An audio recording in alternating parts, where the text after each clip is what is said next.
warahmatullahi wabarakatuh. Sapurasun kasadayana tepangkeun deui sareng simkuring nyata Laila Wulandari salaku moderator di kelompok 4 bade ngeunaan hajat bumi. Aya Kamelia salaku nomor absen ka-16, aya Hilma salaku nomor absen ka-13, aya Nabila salaku nomor absen ka-22, sareng aya Sugianto salaku nomor absen ka-31, aya Dimas salaku nomor absen ka-8, sareng nu terakhir aya Ihsan Ibnu salaku nomor absen ka-14. Wilujeng nonton kasadayana. Upacara atau ritual hajat bumi geus jadi budaya khas masyarakat agraris anu geus lumangsung ti zaman baheula. Hajat bumi anu leuwih umum disebutna ruat bumi dina basa Sunda mideng dilaksanakeun di sababaraha wewengkon di Jawa Barat. Hajat bumi atau ruat bumi nyaeta upacara anu mindeng dilaksanakeun saenggeus melak pare. Ritual mangrupa bentuk atau perwujudan harapan jeung doa ka Gusti Nu Maha Kuasa. Sangkan proses melak pare menang hasil nu nyugemakeun nalika terpanen.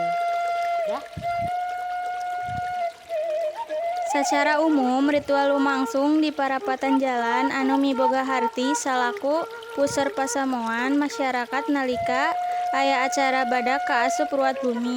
Waktos anu dilaksanakeun dina zaman baheula nyaeta unggal sore, tapi sakumaha kamajuan dunya dimimitian ti tabuh salapan nepi ka rengse. Dina ritual ieu masyarakat sacara sukarela ngumpulkeun rupa-rupa kadaharan di unggal gang hareupeun imahna. Boh sangu tumpeng, urap, goreng hayam, mie goreng, buah-buahan, jeung jajanan pasar. Dina inti acara mimitina doa didugikeun ku tokoh agama setempat atawa sesepuh anu nepikeun sagala pamenta masyarakat pikeun hasil panen sukses. Rengse maca doa tuluy dahar babarengan anu dahareuna geus dibawa ku masing-masing masyarakat. Pikeun urang teh ngajaga silaturahmi jeung masyarakat sejen serta ngungkapkeun rasa syukur ka Gusti Allah Subhanahu wa taala.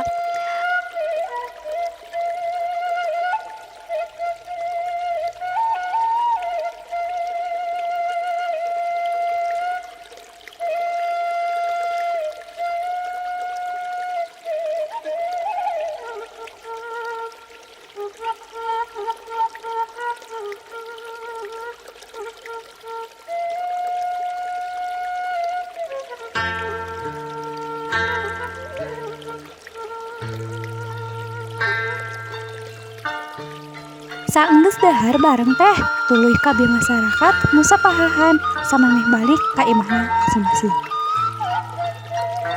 Saya anu tiasa didugikeun ku kelompok 4 kirang lumihan simkuring dibungkeun dihapurkeun saageng-agengna.